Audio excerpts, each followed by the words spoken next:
Dans cette vidéo, je vais vous montrer comment est-ce que j'ai mis en place le système de succès, ou achievements en anglais, qui est un système que l'on a depuis quelques années dans les jeux vidéo, hein.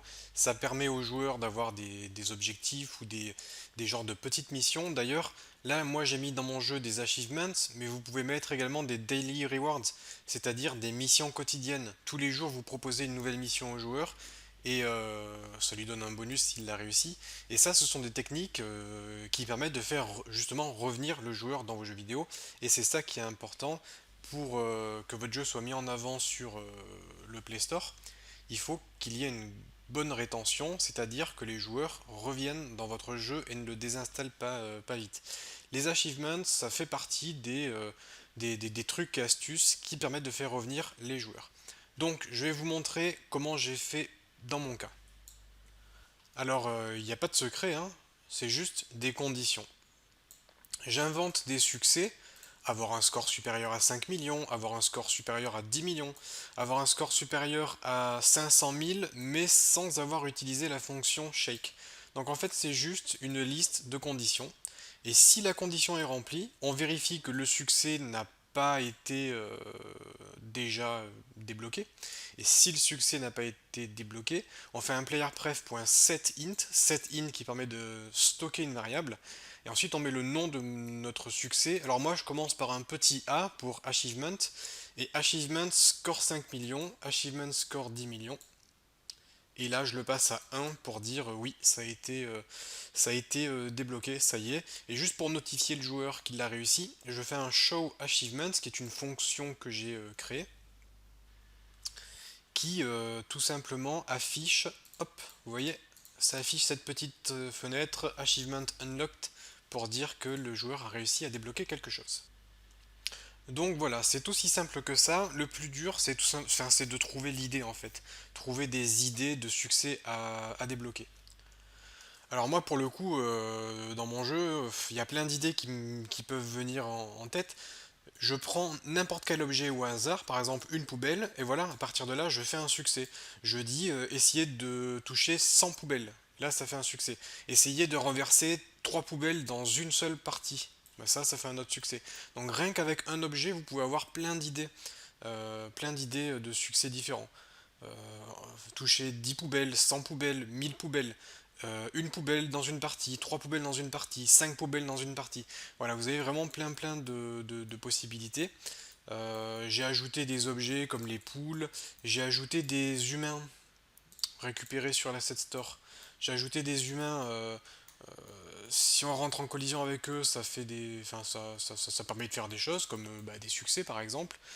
Il y a des pièges sur les bâtiments. Les pièges, si on les touche, ça permet également dans certains cas, de débloquer des succès. Ensuite, il y a certaines fonctionnalités que j'ai mis en place, comme par exemple la capture d'écran pour faire une photo. Moi, je veux que les utilisateurs utilisent cette fonctionnalité parce que ça me permet de faire de la publicité puisqu'ils vont partager leurs images avec leurs amis. Moi, ça me fait de la publicité. Donc, en fait, j'ai créé un succès qui est utiliser la fonction screenshot. Un autre succès qui est prenez 5 photos, un autre qui fait prenez 10 photos, un autre succès qui est partager une photo, un autre succès qui est partager 10 photos. Et les gens vont essayer de faire ce succès, et du coup de eux-mêmes ils vont prendre des photos et partager les photos du jeu, ce qui fait que c'est un succès en fait qui m'arrange puisque ça me permet également d'avoir de la publicité. Donc ça c'est une astuce que j'utilise pour mettre en place de la pub dans mon jeu. Enfin pas, pas mettre en place de la pub, mais pour faire en sorte que les joueurs fassent eux-mêmes de la pub pour moi. Ensuite, comment j'ai fait pour mettre en place le canvas achievement? C'est facile. C'est facile. Qu'est-ce que je peux faire? Il est où mon canvas loading? C'est ça. Hop. Voilà, j'ai mis en place un canvas achievement ici. Ce canvas achievement, alors normalement j'ai un masque. Je sais plus où je l'ai mis le masque. Il doit être là. Voilà. Donc, vous voyez, il y a pas mal d'achievements. Ici, c'est tout ce qu'il y a à déverrouiller. Et ensuite, j'ai créé un script principal que j'ai mis ici, Achievement Loader. J'ai fait une boucle sur toutes les cases à cocher. Et ensuite, pour chaque case à cocher, je vérifie si le succès a été déverrouillé et si oui, je la coche. Voilà, par exemple pour les achievements 26 et 27, je fais un get int de ce que je veux vérifier. Si c'est à 1, je passe la case à cocher à true. Et ensuite, je fais des calculs, je boucle sur toutes les cases à cocher. Si jamais il y en a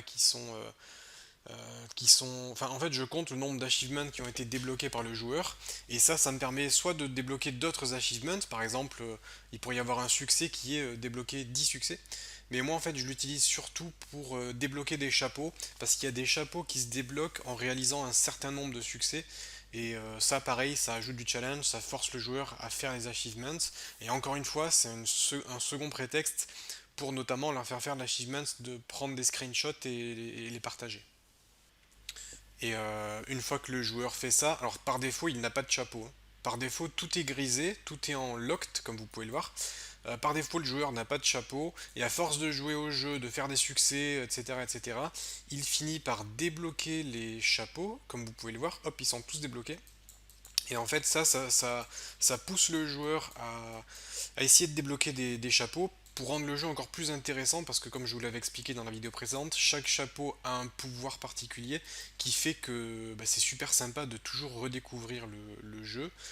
Et au niveau de la monétisation, je vous avais dit que je ferais donc les publicités pour multiplier son score par 2.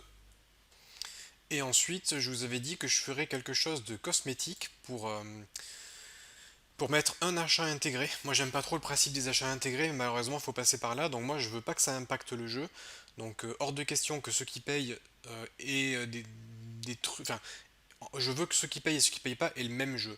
En revanche, je vais quand même mettre un achat intégré ici dans les equipments parce que ça s'y prête bien. Et ce que j'ai fait, hop, c'est alors c'est pas encore fait, hein, pour l'instant c'est juste un prototype, mais je compte faire un pack dans lequel je vais vendre 90 chapeaux supplémentaires pour une petite somme à définir, ce qui permettra aux joueurs qui décident de payer d'avoir presque une centaine de nouveaux chapeaux, donc de nouveaux skins, ce qui leur permettra voilà, de pouvoir t'amuser un petit peu avec tous ces nouveaux jouets. Donc là c'est une idée que j'ai en tête, hein. Je pense que de toute façon ça s'y prête bien et c'est celle-ci que je vais retenir.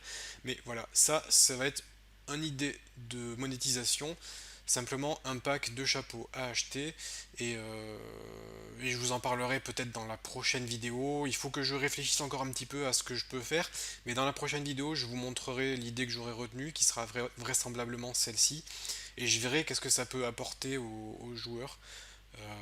Mais voilà, en tout cas, pour la monétisation, quelque chose de pas intrusif, vraiment un pack cosmétique ici sur des objets à collectionner. Ce que je vous propose maintenant pour terminer, c'est qu'on se fasse une petite partie de ce super jeu, sans que je parle, comme ça vous allez pouvoir profiter des effets sonores.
N'oubliez pas que vous pouvez vous inscrire à la liste d'attente si vous voulez tester ce jeu en bêta sur votre mobile.